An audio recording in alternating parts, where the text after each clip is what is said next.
Bonjour à tous, on va répondre tout de suite aux questions, parce qu'il y en a plusieurs, de Lydie concernant la pratique du yoga. Cela me paraît capital de pouvoir faire un grand nettoyage pour libérer notre corps, et ma question qui suit concerne les blocages énergétiques ou TES. Première question, pouvons-nous nous débarrasser nous-mêmes de nos blocages énergétiques ou faut-il obligatoirement passer par des professionnels pour se nettoyer ? Alors, j'ai presque envie de répondre, c'est comme pour la pâtisserie, la mécanique ou la menuiserie. Peut-on se faire nous-mêmes nos meubles ou doit-on faire appel à un menuisier? Les deux. On peut faire appel à un menuisier sur les pressés, on peut passer 3 ou 4 ans à étudier la menuiserie si on veut se faire nos propres meubles, ou les bénisteries. De même, on peut faire appel à un mécanicien pour faire notre vidange, ou on peut s'amuser à enfiler une salopette et prendre des cours pour apprendre à faire notre vidange nous-mêmes. Mais là, c'est la même chose. Il est vrai que la solution de facilité est celle qui est la plus prisée. On va voir un magnétiseur qui est spécialisé, il suffit de demander, il y en a à peu près 1 sur 2 qui le font. On va voir un magnétiseur, on lui demande est-ce que vous êtes capable d'enlever les tampons d'énergie stagnante qui sont sur nous. Il dit oui ou non, voilà. Bon, après, ce qu'on peut faire, on peut apprendre à le faire soi-même. Mais je ne peux pas dire oui et voici la méthode, parce que c'est comme je disais, oui, on peut réparer sa voiture, je vais vous faire en 10 minutes 3 années de cours. Voilà. Dans les deux cas, c'est une question de logique et de bon sens, la psyéso, et l'ésotérisme d'une manière générale. Je sais qu'on n'est plus trop habitué à ça, on croit que, comme pour la spiritualité, c'est un petit peu ce qu'on veut. Non, dans la psyéso et dans l'ésotérisme, le vrai, tout est bien codifié, tout est bien logique et rationnel. Si vous voulez comprendre l'ésotérisme ou la psyéso, vous étudiez n'importe quel métier au monde, et ce sont les mêmes principes. Peut-on devenir psyéso? Oui, si on apprend le temps voulu.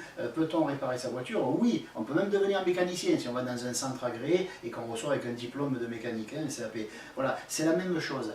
Pour répondre à cette question, il suffit de comprendre que oui, vous pouvez vous faire soigner par un magnétiseur, et vous pouvez apprendre vous-même. Je pense que par la suite, d'ailleurs, Laetitia et moi, Laetitia, mon épouse donc, et moi-même, nous allons sûrement faire des ateliers pour apprendre à s'enlever les tampons d'énergie stagnante, ou des ateliers qui pourront durer entre une demi-journée et une journée, et d'autres ateliers où on apprendra aux gens à devenir des magnétiseurs, qui pourront durer 2 jours, le week-end. Voilà. Donc oui, on peut apprendre à le faire, mais voilà, il faut se donner le moyen de le faire, il faut trouver des gens qui sont capables de nous enseigner, et comme je viens de le dire, ma femme et moi allons donner des stages par la suite. Lorsque nous aurons notre centre ici en Dordogne, nous pourrons accueillir les gens, les faire dormir, etc.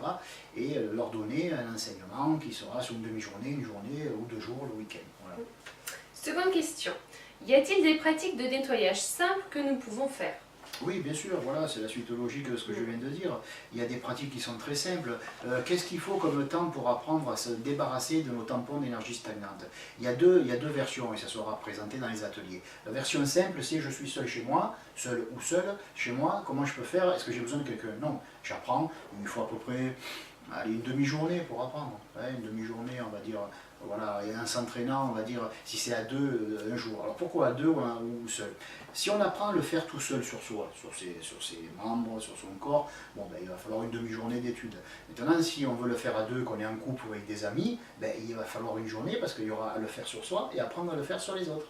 Voilà. Donc ça donnera lieu à des ateliers qui dureront 7 heures, une journée, une petite journée, on va dire, un samedi ou un dimanche. Et si la personne veut vraiment apprendre le magnétisme curatif, à ce moment-là, il faudra 2 jours. Donc oui, pour répondre à la question, on peut le faire soi-même, mais c'est pas si long que ça. Voilà. Merci pour tes questions et à bientôt.